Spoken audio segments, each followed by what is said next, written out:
আসসালামু আলাইকুম। আওয়ামী লীগ সরকার ১৫ বছরে তাদের শাসন, শোষণ, দুঃশাসন এবং লুণ্ঠন কি পর্যায়ে গেছে যে দেশটাকে রীতিমতো সর্বনাশ করে, মানুষকে চরমভাবে ঋণগ্রস্ত করে এবং রাষ্ট্রীয় প্রতিষ্ঠান, ব্যাংক সবাইকে ডুবিয়ে দিয়ে তারপরে চলে গেছে শেখ হাসিনা। একটি রিপোর্ট এবং আস্তে আস্তে এই খবরগুলো বের হচ্ছে। একটি রিপোর্ট থেকে জানা যাচ্ছে যে ১৮ লাখ কোটি টাকা ঋণ রেখে গেছে আওয়ামী লীগ সরকার। দেখেন, এই যে আওয়ামী লীগ যখন ক্ষমতায় আসে তখন কিন্তু ওই 111 সরকার মোটামুটি কিন্তু একটা অর্থনৈতিক অবস্থা, তাদের ব্যাংক খাত, অর্থনৈতিক নানান সংস্কার এবং লুটপাট বন্ধ করে সেই টাকাগুলো নিয়ে আসার একটা প্রক্রিয়া কিন্তু শুরু করেছিল এবং তার উপর ভিত্তি করেই কিন্তু আওয়ামী লীগ ক্ষমতায় আসছে এবং তখনও প্রচুর পরিমাণ রেমিটেন্স আসছে বিদেশ থেকে।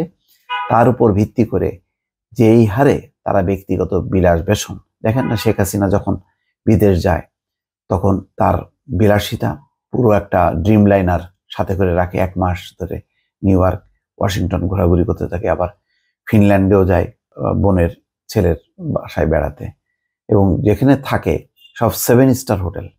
আমি নিজে প্যারিসে দেখলাম, আমাকে ওখানকার সাংবাদিক ফয়সাল আহমেদ দ্বীপ দেখালো যে দেখেন ওই হোটেলে ছিল। আমি তো দেখে অবাক, বলে যে ওটা 7 স্টার হোটেল। যে ফ্রান্সের মতন রাজধানী প্যারিসে এমনি সাধারণ হোটেলের ভাড়া হচ্ছে $100 নিচে নেই, সেখানে এত এক্সপেন্সিভ হলো যে পুরো বহর নাকি থাকে সেখানে। এই সমস্ত তথ্যগুলো যখন আসবে দর্শক, আপনারা হা হয়ে যাবেন যে কি পরিমাণ বিলাস বেসন জীবনযাপন তারা করেছে এবং এইটা করতে যে তারা একেবারে ফোকলা বানায় ফেলছে বিভিন্ন ব্যাংক। এখানে বলা হচ্ছে যে সদ্য ক্ষমতা হারানো আওয়ামী লীগ সরকার 15 বছরের বেশি সময় দেদার ঋণ নিয়েছে। এই ঋণের বড় অংশই নেওয়া হয়েছে দেশি উৎস থেকে। এর মধ্যে আবার দেশি ঋণ নেওয়া হয়েছে দেশের ব্যাংক ব্যবস্থা থেকে। অর্থ মন্ত্রণালয়ের অর্থ বিভাগ সূত্রে পাওয়া দেশি বিদেশি ঋণের তথ্য বিশ্লেষণ করে দেখা গেছে পদত্যাগের সময় শেখ হাসিনার সরকার 18,36,000 কোটি টাকার ঋণ রেখে গেছে। 18 লাখ কোটি টাকা, চিন্তা করছেন? মানে হাজার কোটি না, লক্ষ কোটি টাকা। অন্তর্বর্তী সরকারকে এখন এই ঋণ পরিশোধে ব্যবস্থা নিতে হবে। অন্তর্বর্তী সরকারের উপর চাপটা কি পরিমাণ দেখেন। এই পাপের খেসারত এখন দেবে হচ্ছে অন্তর্বর্তী সরকার। আসলে মানুষকেই দিতে হবে শেষ পর্যন্ত। বিশ্লেষকদের মতে সাবেক সরকারের যথাযথ ঋণ ব্যবস্থাপনা না থাকায় দেশি উৎস থেকে বেশি পরিমাণে ঋণ নেওয়া হয়েছে, যদিও বৈদেশিক মুদ্রায় বিদেশি ঋণ নেওয়াকে সবসময় স্বাগত জানান অর্থনীতিবিদ এবং বিশেষজ্ঞরা। গত 15 বছরে অনেক বিদেশি ঋণও নেওয়া হয়েছে, তবে এসব ঋণের বেশিরভাগই নেওয়া হয়েছে দর কষাকষি ও বাস বিচারহীনভাবে। মানে অত দর কষাকষি করেনি এবং বাস বিচারহীনভাবে নিচে লোন, যা সরকারের দায় দেনা পরিস্থিতিতে চাপ বাড়িয়েছে।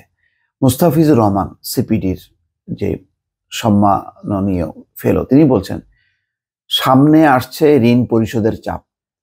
এত অপরিকল্পিত ও প্রায় দর কষাকষিহীনভাবে বৈদেশিক মুদ্রায় সাপ্লায়ার্স ক্রেডিট নেওয়া হয়েছে, যা এখন হাড়ে হাড়ে টের পাওয়া যাবে। এই সাপ্লায়ার্স ক্রেডিটের যে ঋণ, সেটা হচ্ছে চীন থেকে নেওয়া হয়েছে।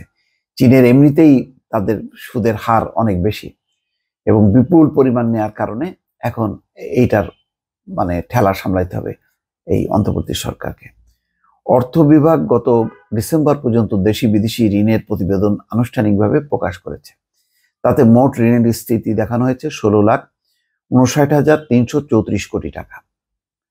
ঋণের হিসাব হালনাগাদ করা হয় 3 মাস পর পর। মার্চ ও জুনের হিসাব আরও কিছুদিন পর তৈরি করা হয়। অর্থ বিভাগ ধারণা করছে চলতি বছরের জুন শেষে দেশি বিদেশি ঋণের স্থিতি দাঁড়াবে 18,36,000 কোটি টাকার মতো। এর মধ্যে দেশি অংশ হবে 10,35,000 কোটি টাকা আর বিদেশি অংশ হবে 8,01,000 কোটি টাকা। এগুলি কিভাবে ঠিক করবে আমার মাথার মধ্যে কাজ করে না দর্শক।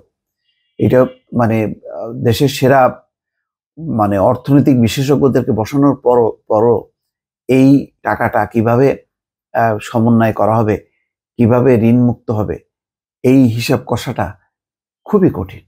এটা হয়তো বহুদিন এর দায় এই জাতিকে বহন করতে হবে। দর্শক ভালো থাকবেন, আল্লাহ হাফেজ।